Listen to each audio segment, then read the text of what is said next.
तो अब आपको बताते हैं कि इस पूरे विश्व में, इस पूरी पृथ्वी के ऊपर अगर कोई भी ये कहता है कि मैं कल की अवतार हूं, और कोई भी ये मानता है, उनको मानने वाला, कि हमारा गुरु, हमारा सतगुरु, हमारा शंकराचार्य, हमारा महंत कल्कि है, जिन लोगों ने कल्कि के नाम से धंधे शुरू कर रखे हैं, किसी के भी मस्तिष्क पे जो धार्मिक नेता है, धार्मिक, क्योंकि यहां पे स्पिरिचुअलिटी की बात हो रही है, यहां पे उस सायरन की बात हो रही है, जो हिंदू धार्मिक नेता होगा, जो गुरु होगा, जिसके विषय में कहा जाता है कि वो कल्कि है, वो जन्म ले चुका है, कोई कहता है वो प्रकट हो चुका है, कोई कहता है वो अपना काम भी शुरू कर चुका है, उसकी सबसे पहली पहचान, आप रूपा आनंद जी कह लीजिए, वैसे भविष्यवाणी तो नास्ते दमस जी की है, इन्होंने कॉपी की है, इनको नहीं पता था इन बातों का, तो उसकी पहचान इन्होंने बताई कि जो आंखों की दोनों बोहें हैं उनके मध्य वी का निशान होगा, अर्ध चंद्रमा का निशान होगा। तो अब वीडियो आगे जो बनने जा रहा है, अब यहां से मुझे सारे प्रमाण आप लोगों को दिखाने पड़ेंगे। मैं बहुत सारे लोगों का नाम बताऊंगा, लेकिन फिट किसके ऊपर बैठेगा ये आपने डिसाइड करना है। तो इस पूरी पृथ्वी पे, इस पूरे ब्रह्मांड में, खाली पृथ्वी नहीं, इस पूरे ब्रह्मांड में आध्यात्मिक क्षेत्र में यदि कोई संत है, महात्मा है, और जिसके विषय में, जिसको टारगेट करके नास्त्रेदमस जी ने बरसों पहले भविष्यवाणी की थी कि वो जो हिंदू सायरन, हिंदू संत होगा, जिसका पूरे विश्व पे एक छत्र राज होगा, जिसको पूरी दुनिया पूजेगी, और जो पूजने के लायक है, जिसका एक झंडा होगा, जिसकी एक भाषा होगी, बड़े बड़े राष्ट्रों के राष्ट्र अध्यक्ष यानी प्रधानमंत्री, राष्ट्रपति अपने राजकाज की शुरुआत उससे सलाह लेके किया करेंगे, यानी वो उन सब का धार्मिक गुरु होगा। उसके दोनों बाहों के बीच में वी का निशान होगा, अर्ध चंद्र बिंदु, अर्ध चंद्र आधा चंद्रमा की तरह होगा। और इस पूरे विश्व में अगर ये पहचान किसी आध्यात्मिक संत, महंत या गुरु के ऊपर फिट बैठती है, पूरे विश्व में वो केवल एक ही महापुरुष है। उस महापुरुष का वो पवित्र नाम लेने से पहले, उस महापुरुष का वो पवित्र नाम लेने से पहले, क्योंकि बाइबल में एक जगह जिक्र आता है कि यहूदी लोग अपने परमेश्वर का नाम लेने से पहले जब वो बाइबल को पढ़ा करते थे, तो बाइबल में उस महापुरुष का, उस परमेश्वर का, जिसे भी वो कहते हैं या जानते हैं, मानते हैं, उनका नाम लेने से पहले वो लोग नहाया करते थे, स्नान किया करते थे कि हमारे खुदा का इतना नाम पवित्र है, इतना पाक है कि बगैर नहाए हम उसका नाम नहीं लेते थे। तो पुण्यात्माओं, जो पूरे विश्व की काया पलटेगा, विनाश के समय में उन आत्माओं को बचाएगा अपनी पावर से, जो प्राकृतिक आपदाओं को रोकने में समर्थ है, यूं हाथ कर देगा, अगर गिरता हुआ ग्लेशियर होगा वहीं टिक जाएगा। यूं हाथ कर देगा, सूरज अपनी जगह स्टेबल हो जाएगा। वो परम शक्ति है इस भारत देश की पवित्र भूमि पे। उस परम शक्ति का नाम लेने से पहले जितने भी आत्माएं उस परम सत्ता के संपर्क में हैं, मैं उन सभी से निवेदन करूंगा कि हम 2 मिनट के लिए उस वर्तमान के कल्कि अवतार, उस सुप्रीम, उस सायरन धार्मिक नेता, उस गॉड, परमेश्वर अल्लाह का वो पाक पवित्र नाम सोशल मीडिया के माध्यम से, इस इंटरनेट के माध्यम से देश दुनिया तक पहुंचाने के लिए, लोगों को बताने से पहले 2 मिनट के लिए हम उनके चरणों की वंदना करेंगे। हम मानसिक उनके चरणों की सेवा करेंगे। उनके चरणों के ऊपर मानसिक क्रिया से स्वच्छ जल डालकर नीचे एक स्वच्छ पात्र रखकर फिर हम उनके मानसिक क्रिया से उस चरणा अमृत का पान करेंगे। उसके बाद हम उस महापुरुष का नाम इस जुबान से पूरे देश और दुनिया को आज इस लाइव शंका समाधान के माध्यम से बताएंगे।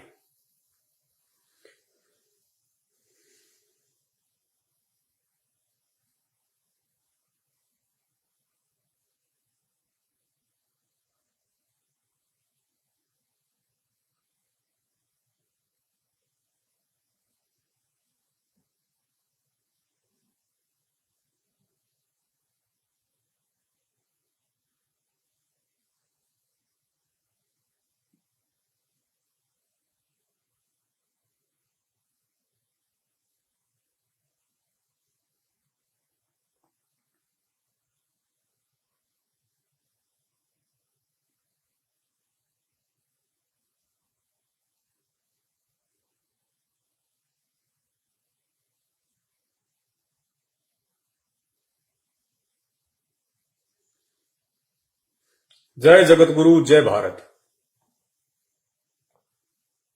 तो पुण्यात्माओं, मेरे भाई और बहनों, आज का ये लाइव प्रोग्राम देखने वाले आप सभी मेरे मित्रों, मैंने पहले कहा था श्री रामचंद्र जी त्रेता युग में आए थे तो कोई जानवर बन के नहीं आए थे, इंसान के रूप में आए थे, सर पे सींग लगा के नहीं आए थे। लेकिन उस समय वो विष्णु जी थे, विष्णु जी के अवतार थे।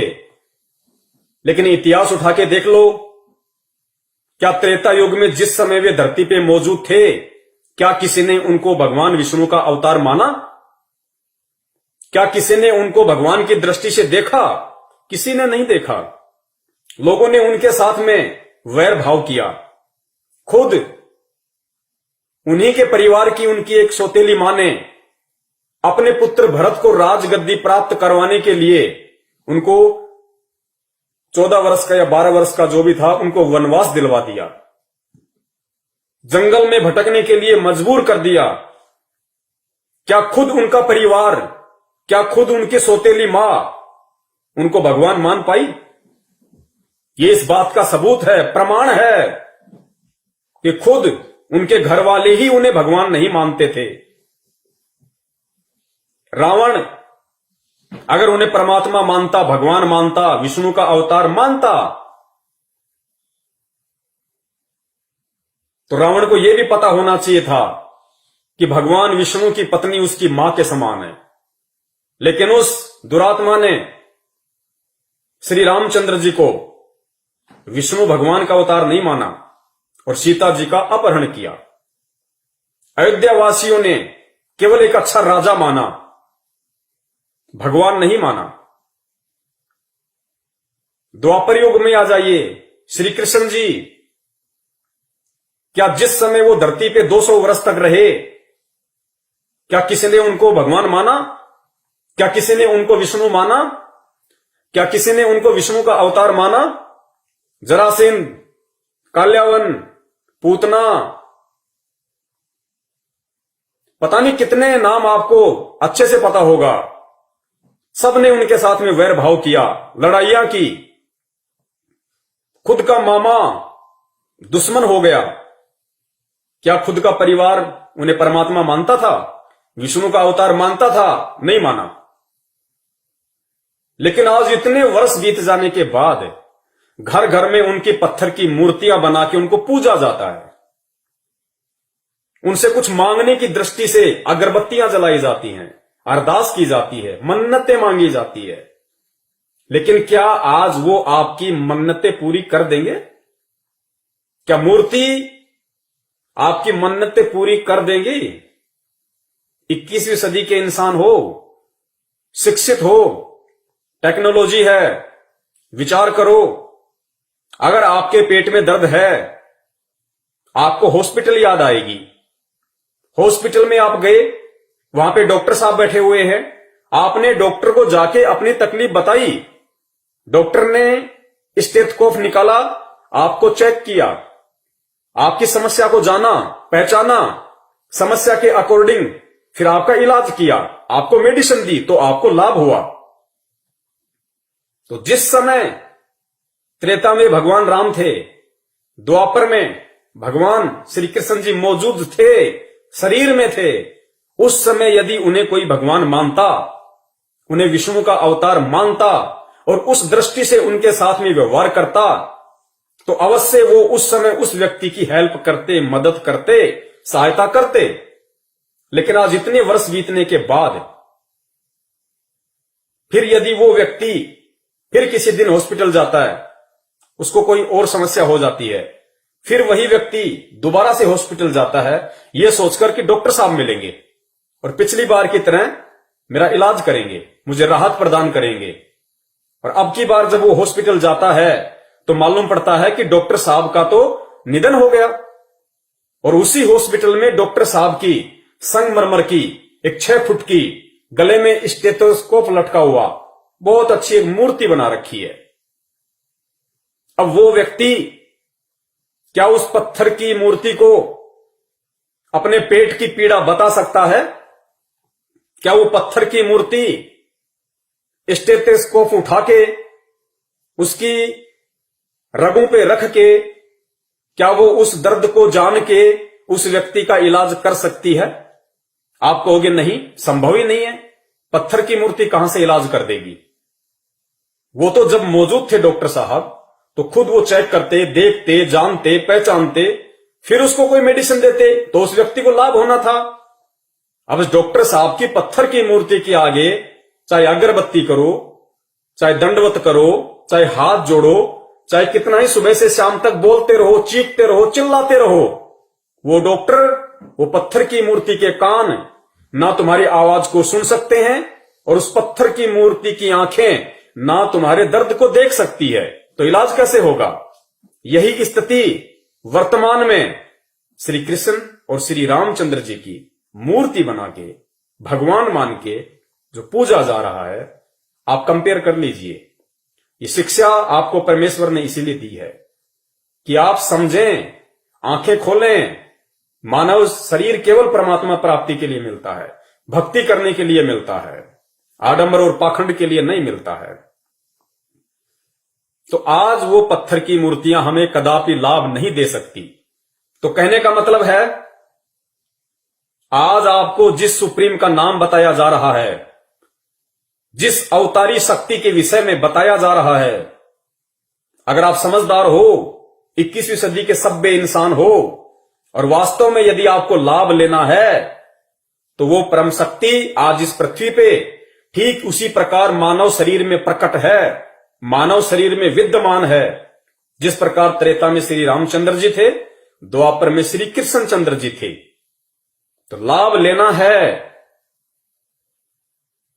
तो उनके विषय में जान के, बहुत अच्छे से पहचान के और विचार करके, मनन करके, मंथन करके निष्कर्ष निकालना वीडियो एंड तक देख के, क्योंकि अभी शुरुआत है, अभी केवल भूमिका बनी है। उस महान शक्ति का आपको नाम बताया जाएगा और नाम बताने के बाद में फिर इन भविष्य वक्ताओं की भविष्यवाणियों के आधार से आपको पहचान करवाई जाएगी। क्योंकि भगवान जब भी पृथ्वी पे आता है, या भगवान जब जब पृथ्वी पे आया है, भगवान ने जब जब अधर्म का नाश करने के लिए, सत्य की सत्ता स्थापित करने के लिए, दुनिया में सुख और शांति पैदा करने के लिए अगर यहां पे उनका अवतरण हुआ है, वो प्रकट हुए हैं, तो सुअर बन के प्रकट नहीं हुए, गधे बन के प्रकट नहीं हुए, राक्षसों की तरह सींग लगा के नहीं आए। वो एक जनसाधारण के परिवार में आए हैं। दशरथ के घर में रामचंद्र जी आए,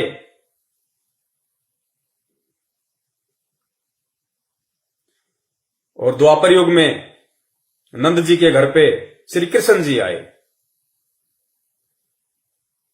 इसी प्रकार वो परम शक्ति जैसी लीला विष्णु अवतार उन महापुरुषों ने की, वैसी ही लीला एक जनसाधारण की तरह वो परम शक्ति जो ब्रह्मा विष्णु महेश से असंख्यों गुना ज्यादा पावरफुल है, वो आज इस पृथ्वी पे मौजूद है, जिसका गुणगान चारों वेद करते हैं।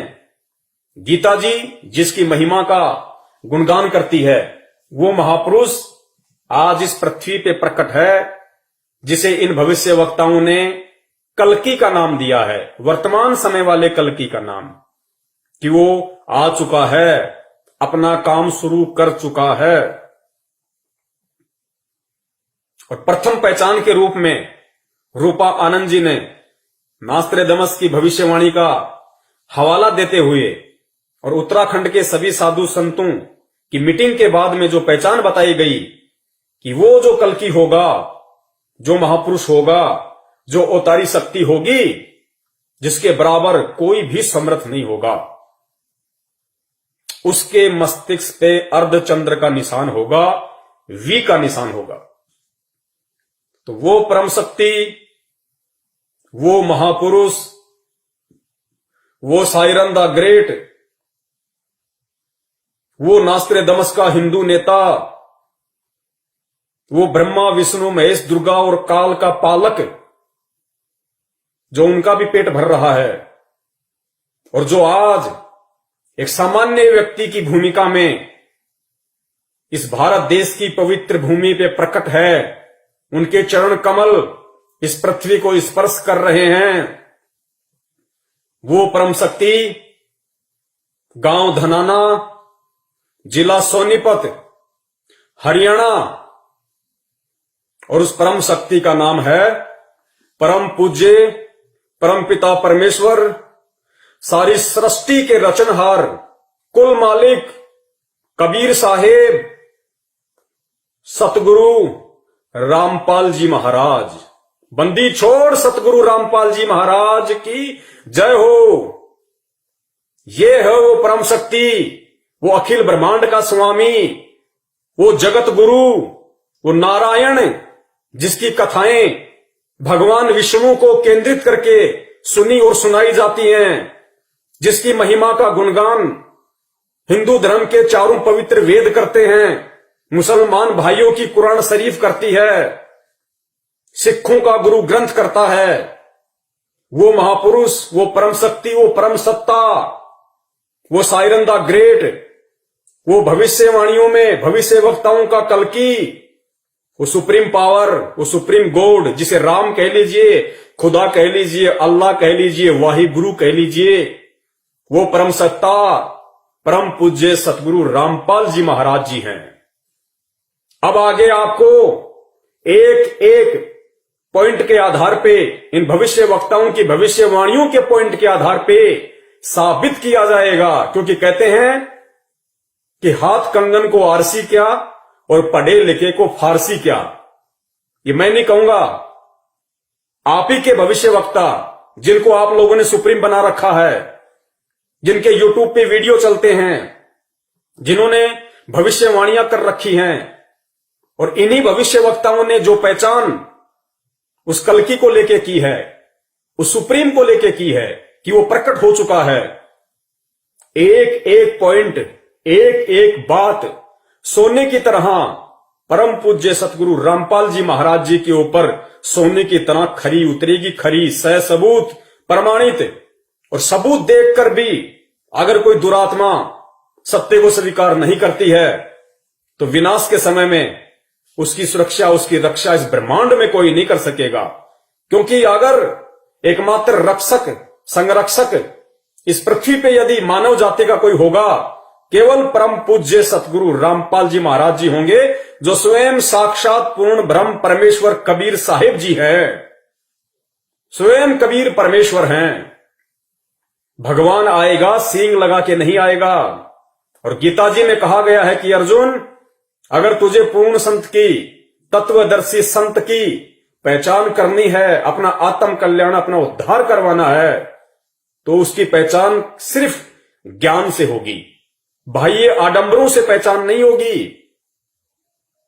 जटा रखवाली, किसी ने बिल्कुल खोपड़ी बिल्कुल सपाचट करवा रखी है, किसी ने मूछें करवा रखी है, किसी ने दाढ़ी करा रखी है, गले में बड़ी बड़ी मालाएं पहन रखी हैं, कानों में बड़े बड़े कुंडल पहन रखे हैं, या कोई नंगा फिरता है, कोई आधे कपड़े पहन के फिरता है, ये पहचान परम संत की नहीं होती। उस परम संत की जो स्वयं पूर्ण परमात्मा कबीर साहिब जी होते हैं, उनकी पहचान सिर्फ और सिर्फ ज्ञान से होगी। कौन से ज्ञान से? जो पवित्र गीता जी में वर्णित है, जो पवित्र चारों वेदों में वर्णित है, जो पवित्र मुसलमान धर्म की कुरान शरीफ में वर्णित है, जो पवित्र गुरु ग्रंथ साहिब जो सिखों का है उसमें वर्णित है। बाइबल में जिसकी पहचान है, केवल वही एकमात्र परम सत्ता, परम शक्ति, सुप्रीम सायरन, कल्कि, उनको कुछ भी कह लीजिए, क्योंकि सारी उपमाएं केवल उस परम पिता परमेश्वर के लिए हैं, जो परम पूज्य सतगुरु रामपाल जी महाराज जी के रूप में धरती पे प्रकट हैं।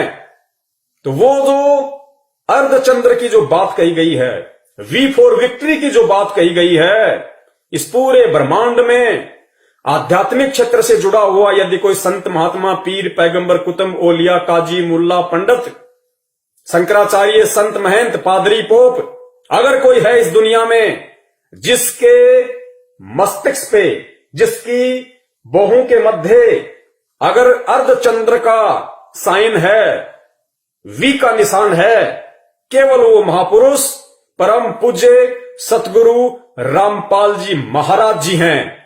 अपनी आंखों का चश्मा उतार के अच्छे से उनकी फोटो को जूम करके और आंखों से पहले अपने दिल और दिमाग को साफ करके देखना, स्पष्ट दिखाई देगा। प्रमाण आपको दे देते हैं। हालांकि मैं फोटो दिखाऊंगा, आपको साफ दिखाई नहीं देगी। इंटरनेट से देख लेना, यूट्यूब पे देख लेना, गूगल पे देख लेना। लाखों की संख्या में परमपिता परमेश्वर जी के संत रामपाल जी महाराज जी रूप वाले, स्वरूप वाले इस बॉडी की, इस चेहरे की फोटोएं डली हुई है। आंखों से पहले दिल और दिमाग को साफ करना मत भूलना। स्पष्ट दर्शन देगा परमेश्वर, स्पष्ट दिखाई देगा। सुनिए, परमपिता परमेश्वर सतगुरु रामपाल जी महाराज जी ने अपने सत्संगों में बहुत समय पहले ही इस बात का जिक्र कर दिया था। अपने बच्चों को दृढ़ता देने के लिए, अपनी पहचान करवाने के लिए नास्त्रे दमस की इसी भविष्यवाणी को पढ़ा के, जिक्र करके सुन लीजिए। 1999 में ये क्या बोला गया है कि एक ऐसे व्यक्ति ने जन्म लिया है जिसकी अकेले ही उत्पादित शक्ति किसी भी शक्ति संपन्न राष्ट्र के बराबर होगी। वह एक भाषा, एक संस्कृति, एक धर्म की आचार संहिता सर्जन करेगा। यहां देखिएगा 43 पृष्ठ पे यहां लिखा है कि दिव्य देहधारी पुरुष ने जन्म लिया है। वे सबके मन में प्रसन्नता भरेंगे, दुनिया भर के कष्ट दूर करेंगे। अन्यायी और अत्याचारियों को भी वह ठीक करेंगे। रात्रि के प्रथम पहर में जब मैं प्रगाढ़ निद्रा में होता हूं तो स्वप्न में एक दिव्य पुरुष को देखता हूं, दिव्य व्यक्ति को। किसी जलाशय के निकट बैठे हुए इस योगी के मस्तक में दोनों भावों के जहां मिलती हैं तो उसमें अर्ध चंद्रमा के दर्श होते हैं। उसके बाल सफेद हैं, सुब्र वेशभूषा है या निशादान सुंदर, वर्ण गौर है, गोरा कलर है, तथा पैरों में चर्म विहीन पाहन यानी पादुकाएं हैं। बिना चमड़े की जूतियां पहनता है। आज तो हमने पूरे अनुयायियों से कोई बैन लगा रखा है कि चमड़े की जूती तुमने पहननी है नहीं, मैं तो पैरूं था कितने। देखिए, परमपिता परमेश्वर जी ने, जो दुनिया का सायरन है, दुनिया की नजरों में कल्कि है, महापुरुष है, उन्होंने अपने बच्चों को सत्संग के माध्यम से काफी वर्ष पहले ये संकेत कर दिया था, इशारा कर दिया था, नास्त्रे दमस जी की भविष्यवाणी का जिक्र करते हुए। उन्होंने जो अर्धचंद्र की बात अपने सत्संग में बताई है, लेकिन खुल के नहीं बताया, क्योंकि अब वो ये नहीं कहेंगे कि बच्चों मेरे मस्तिष्क पे अर्धचंद्र का निशान है। समझदार को संकेत काफी होता है। आगे नास्त्रे दमस जी ने कहा कि वो जो हिंदू संत होगा, वो जो सायरन होगा, वो चर्म विहीन पादुकाएं पहनेगा। चर्म विहीन मतलब बिना चमड़े के चप्पल और जूते पहनेगा। इस पूरे विश्व में केवल एक परम पूज्य सतगुरु रामपाल जी महाराज जी ही वो परम संत हैं जिन्होंने अपने जीवन में कभी भी चमड़े की किसी भी वस्तु का प्रयोग नहीं किया, क्यों नहीं किया? क्योंकि चमड़े की वस्तुएं जानवर को मार के, क्योंकि आज वर्तमान में ये एक बहुत बड़ा बिजनेस बन चुका है चमड़े का, और चमड़े को लॉन्ग लाइफ देने के लिए, लंबी जीवन देने के लिए जानवरों को जीवित ही किस प्रकार तड़पा तड़पा के उनकी खाल उतारी जाती है, जीव हत्या की जाती है। इसलिए परम पूज्य सतगुरु रामपाल जी महाराज जी ने ना कभी खुद चमड़े से बनी किसी वस्तु का जीवन में प्रयोग किया, और जब से वो आध्यात्मिक क्षेत्र में आके उपदेश करने लगे हैं, उन्होंने अपने किसी भी भगत को, शिष्य को, अनुयायी को चमड़े के जूते पहनने के लिए नहीं कहा। स्पष्ट अपने सत्संगों में, अपनी मर्यादाओं में उन्होंने अंकित किया हुआ है कि हमने चमड़े से बनी किसी भी वस्तु का प्रयोग नहीं करना है। ये चमड़े की बात उन्होंने स्पष्ट रूप से कही, और साथ ही ये कहा कि मैं तो खुद अपने भक्तों को चमड़े के जूते, बेल्ट, परस या कोई भी वस्तु प्रयोग करने के लिए मना करता हूं, तो मैं तो पहनता ही कहां। ये इन्होंने स्पष्ट यहां पे बोल दिया। लेकिन वो माथे में जो चंद्र वाला निशान है, वो नहीं कहेंगे सत्संग करते समय कि देखो बच्चों, वो मेरे मस्तिष्क के ऊपर है। वो संकेत है, समझने वाले समझ गए होंगे, वरना समय आने पे तो खुलासा होना ही होना था, जिस प्रकार इंटरनेट के माध्यम से आज हो रहा है। तो ये है वो परम शक्ति, ये है वो परम सत्ता, जिनके ऊपर इस देश दुनिया के प्रसिद्ध हो या सुप्रसिद्ध हो, छोटा हो या बड़ा हो, नामी हो या गिरामी हो, कोई भी भविष्यवक्ता हो, उनकी भविष्यवाणी का प्रत्येक पॉइंट अगर इस विश्व में किसी संत महात्मा के ऊपर फिट बैठेगा, तो केवल वो एक ही नाम है, परम पिता परमेश्वर सतगुरु रामपाल जी महाराज। ये दो भविष्यवाणियां जो रूपा आनंद ने जिक्र किया, मस्तिष्क के ऊपर अर्धचंद्र का निशान, वी फॉर विक्ट्री, केवल परम पूज्य सतगुरु रामपाल जी महाराज जी पे ही आपको ये निशानी मिलेगी।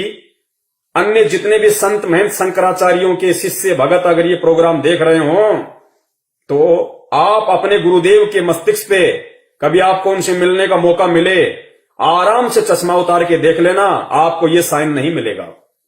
केवल उसी पे मिलेगा जो पूर्ण ब्रह्म परमेश्वर है, साक्षात कबीर देव है। दूसरा, नास्त्रोदामस ने चमड़े का जिक्र किया, तो ये भी केवल सिर्फ और सिर्फ उसी परम संत के ऊपर खरा उतरेगा, क्योंकि भविष्यवाणी बहुत समय पहले हो चुकी थी, और परमपिता परमेश्वर ने कभी भी चमड़े से बनी वस्तुओं का उपयोग नहीं किया। उल्टा अपने शिष्यों को भी प्रयोग करने से सीधा सीधा मना करते हैं कि अगर मेरी इन मर्यादाओं का कोई उल्लंघन करेगा, उसे मेरा शिष्य कहलाने का कोई अधिकार नहीं है। स्पष्ट तौर पे वे मना करते हैं कि मुझे आश्रम में भीड़ इकट्ठा नहीं करनी है। आगे चलते हैं, आगे देखिए, रूपा आनंद ने संत जय गुरुदेव जी की जिस भविष्यवाणी का जिक्र किया था, देखिए जय गुरुदेव जी की भविष्यवाणी इस पूरे ब्रह्मांड में, इस पूरी पृथ्वी पे अगर किसी आध्यात्मिक क्षेत्र से जुड़े हुए संत महात्मा गुरु से मिलती है, तो वो केवल एकमात्र परम पूज्य सतगुरु रामपाल जी महाराज जी हैं। 8 सितंबर 1971 को ये पूरी दुनिया जानती है, शाकाहारी बाल संघ जो पत्रिका है, आज से लगभग 50 वर्ष पहले जो छपने लगी थी, जय गुरुदेव पंथ के मेरे भाई बहन अच्छे से जानते होंगे इस बात को, कि संत तुलसीदास जी ने शाकाहारी बाल संघ एक पत्रिका निकाली थी, और उन्होंने जितनी भी भविष्यवाणियां की, वो भविष्यवाणियां उस समय उन पत्रिकाओं में लिखी जाती थी, उनका प्रचार प्रसार किया जाता था। और जय गुरुदेव जी की जो एक भविष्यवाणी है, उसके विषय में आध्यात्मिक क्षेत्र से जुड़े हुआ लगभग प्रत्येक व्यक्ति परिचित है। 8 सितंबर 1971 को उन्होंने क्या भविष्यवाणी की थी? उन्होंने कहा था कि जिस अवतारी शक्ति के विषय में मैं बार बार जिक्र करता हूं, जिसके विषय में मैं हर बार कहता हूं कि विनाश का समय आने वाला है, घोर कलयुग आने वाला है, उस विनाश के समय में यदि कोई बचाव करेगा, रक्षा करेगा, केवल वो अवतारी महापुरुष है, जिसका एक झंडा होगा, जिसकी एक भाषा होगी। एक झंडा और एक भाषा का मतलब क्या है? एक झंडे का मतलब है जिसका एक छत्र राज होगा, और एक भाषा का मतलब पूरे विश्व में केवल उसी का एक ज्ञान होगा, जिसका एक झंडा और जिसकी एक भाषा होगी। पूरे विश्व में केवल उसी का राज होगा और पूरे विश्व में केवल उसी का एकमात्र ज्ञान होगा। उसको कहते हैं एक झंडा और एक भाषा। तो 8 सितंबर 1971 को जय गुरुदेव जी ने सार्वजनिक तौर पे सत्संग करते हुए कहा था कि आज वो महापुरुष जिसके विषय में मैं बार बार जिक्र करता हूं, जो देश दुनिया की काया पलट करके रख देगा, आज वो महापुरुष 8 सितंबर 1971 को पूरे 20 वर्ष का हो चुका है। पूरे 20 वर्ष का एग्जिट। और अगर अभी से उसका पता बता दूं तो लोग उसके पीछे पड़ जाएंगे। अभी ऊपर से आदेश पता बताने का नहीं हो रहा है। तो पुण्यात्माओं, इस पूरे विश्व में जितने भी लोग किसी न किसी संत महंत महात्मा शंकराचार्य से जुड़े हुए हैं, चाहे वो किसी भी धर्म के हों, आप अपने गुरुदेव की डेट ऑफ प्रकट, क्योंकि हम डेट ऑफ बर्थ का जिक्र नहीं करेंगे, क्योंकि डेट ऑफ बर्थ उसकी होती है जो जीव होता है, जो मां के गर्भ से जन्म लेता है। और मां के गर्भ से जन्म लेने वाला जीव संज्ञा में होता है, वो प्राणी होता है, आप और हमारी संज्ञा में होता है। वो देश का उद्धार नहीं कर सकता, वो देश का तारणहार नहीं हो सकता, वो देश का मुक्तिदाता नहीं हो सकता। परम पुरुष महापुरुष केवल प्रकट होते हैं। लोगों को लगता है उन्होंने मां के गर्भ से जन्म लिया है, लेकिन वो जन्म नहीं लेते, क्योंकि परमेश्वर के गुणों में जन्म लेना नहीं है। ये वेद महिमा का गुणगान करते हैं, गीता इस महिमा का गुणगान करती है। परम पुरुष महापुरुष सायरन स्वयं वो कबीर परमेश्वर होता है। और वो कबीर परमेश्वर जब इस पृथ्वी पे प्रकट होता है किसी भी साधु संत के रूप में या जिंदा महात्मा के रूप में, केवल प्रकट होते हैं। तो संत रामपाल जी महाराज जी की आप लोगों की नजरों में, क्योंकि जब तक आपको ज्ञान नहीं है तब तक आप डेट ऑफ बर्थ ही बोलेंगे, और जिसे ज्ञान हो गया वो बोलेगा डेट ऑफ प्रकट।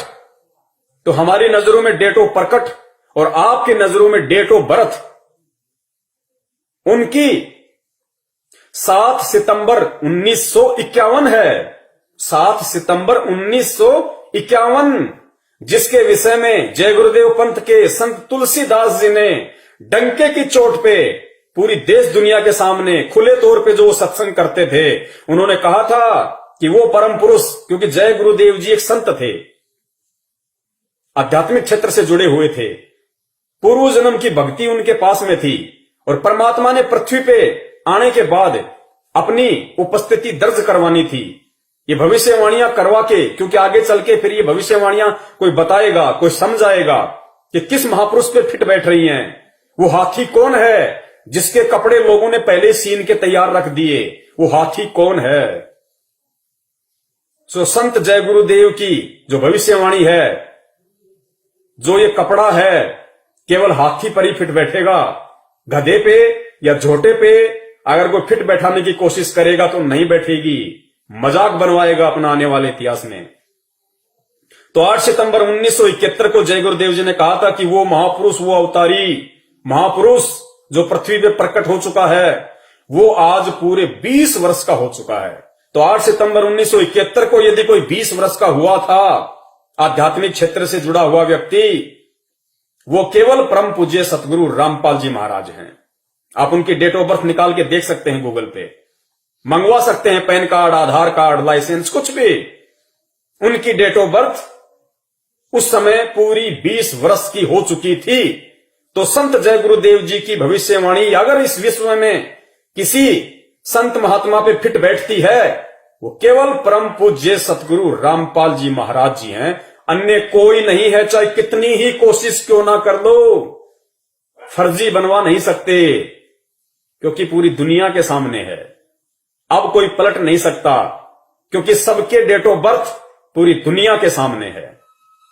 इसलिए जो समझदार व्यक्ति होगा, जो बुद्धिमान व्यक्ति होगा, जो परमात्मा प्रेमी आत्मा होगी, उसको ये सारे प्रमाण और किस व्यक्ति पे फिट बैठ रहे हैं उसको स्वीकार करने चाहिए, स्वीकार कर लेने चाहिए और अपना आत्म कल्याण उस महापुरुष की शरण में आके करवा लेना चाहिए। अब सुनिए परम पूज्य सतगुरु रामपाल जी महाराज जी का एक छोटा सा सत्संग, जिसमें उन्होंने जय गुरुदेव पंथ के संत तुलसीदास जी की उस भविष्यवाणी को उन्हीं की शाकाहारी पत्रिका से पढ़ के बनाया, सुनाया है। सुनिए।